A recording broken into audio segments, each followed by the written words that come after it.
Sudan में गृह युद्ध के बीच फंसे भारतीयों को लाने के लिए सरकार ने आसमान से लेकर समंदर तक युद्ध स्तर पर काम शुरू कर दिया है। अब तक 278 से ज्यादा भारतीय वहां से निकाले जा चुके हैं। सूडान से दूसरे देशों के नागरिक आसानी से निकल सकें, इसीलिए 72 घंटे के लिए युद्ध विराम का ऐलान हुआ है। वहां सोने की 4000 खदानें हैं, लेकिन यही स्वर्ण भंडार सूडान के लिए अभिशाप बन चुका है।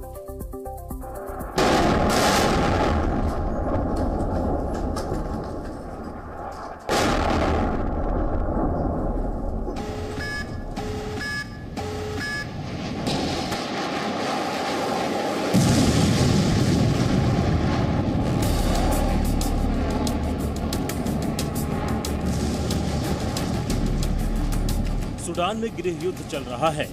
सूडान की सेना और अर्धसैनिक बल आमने सामने हैं।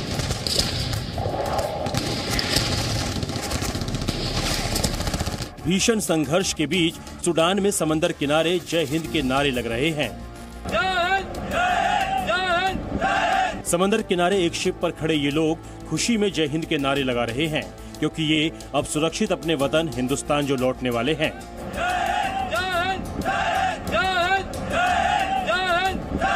पूर्वी अफ्रीकी देश सूडान के गृह युद्ध में फंसे भारतीयों को निकालने के लिए भारत सरकार ने जिस ऑपरेशन कावेरी का आगाज किया है, उसकी कामयाबी की ये पहली सीढ़ी है। भारतीयों को सुरक्षित निकालने के लिए सूडान पोर्ट पर पहुंचा नौसेना का युद्धपोत INS सुमेधा। अपनी देश की नौसेना को देखकर वहां मौजूद भारतीयों के चेहरे पर खुशहाली लौट आई। पोर्ट पर मौजूद भारतीय नागरिक लाइन में लगकर INS सुमेधा पर दाखिल हुए। पहले राउंड में 278 भारतीयों को सूडान से सऊदी अरब के जेद्दा पहुंचाया गया, जहां से उन्हें हिंदुस्तान वापस लाया जाएगा। इंडिया में भी हमारा पूरा अच्छे से ख्याल रख रही है, हमारे बच्चों को अच्छे से टेक केयर कर रही है एंड खाना बड़ा अच्छा मिला है। अब लग रहा है कि हाँ सेफ हाथों में और घर इंडिया पहुंच जाएंगे। During the war situation, the situation was very bad. There was no electricity, water for 4-5 days, and now we are safe in the ship, and now we feel more safer. Sudan में करीब 4000 भारतीय रहते हैं।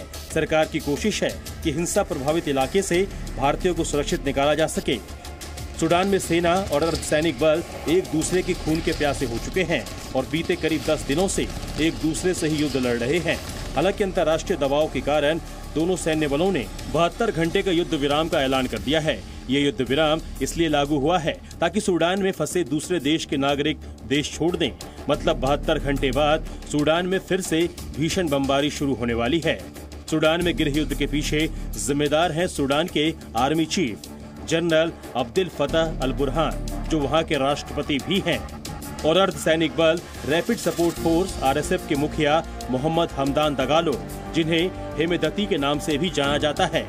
दोनों के बीच झगड़ा कैसे शुरू हुआ, ये भी जान लीजिए। 2019 में सूडान के तत्कालीन राष्ट्रपति ओमर अल बशीर को सत्ता से हटाने के लिए लोगों ने प्रदर्शन किया। अप्रैल 2019 में सेना ने राष्ट्रपति को हटाकर देश में तख्ता पलट कर दिया। 2021 में यहाँ दोबारा तख्ता पलट हुआ और सूडान में सैन्य शासन हो गया। तब आर्मी चीफ जनरल अब्दुल फतह अल बुरहान देश के राष्ट्रपति बने और अर्धसैनिक बल RSF लीडर मोहम्मद हमदान डगालो उपराष्ट्रपति बने। सत्ता हासिल करने के बाद दोनों सैन्य अधिकारियों के बीच झगड़ा बढ़ गया, जो आज की तारीख में युद्ध के रूप में बदल गया है। दोनों के बीच असली संघर्ष की वजह सत्ता नहीं बल्कि सोना है। दरअसल पूरे अफ्रीकी महाद्वीप में सबसे बड़ा सोने का भंडार सूडान में ही है। आंकड़ों के मुताबिक सूडान में 4000 से ज्यादा सोने की खदान है। 13 प्रांतों में सोने की खदानें फैली हुई हैं, जिसकी वजह से सूडान दुनिया का 10वां सबसे बड़ा सोना उत्पादक देश है। देश के सबसे मुनाफे वाली सोने की खदानों पर अर्धसैनिक बल RSF के मुखिया हेमेदती का कब्जा है। हेमेदती सोने को सूडान सरकार को ही नहीं बल्कि पड़ोसी देशों को भी बेचते हैं। सोने की कमाई से ही हेमेदती अपने सुरक्षा बलों को हथियार और गोला बारूद मुहैया कराते हैं। पिछले साल दिसंबर में ये सहमति बनी थी कि खदानों से निकलने वाला सोना चुनी हुई सरकार को दे दिया जाएगा, लेकिन खदान पर अपने नियंत्रण खोने के डर से हेमेदती ने प्रस्ताव अस्वीकार कर दिया था। अब सेना चाहती है कि किसी तरह से सोने के खदानों से हेमेदती का कब्जा हट जाए और हेमेदती ऐसा बिल्कुल नहीं चाहते और इसी का खामियाजा सूडान की जनता को भुगतना पड़ रहा है। Bureau report CBD। Zee News.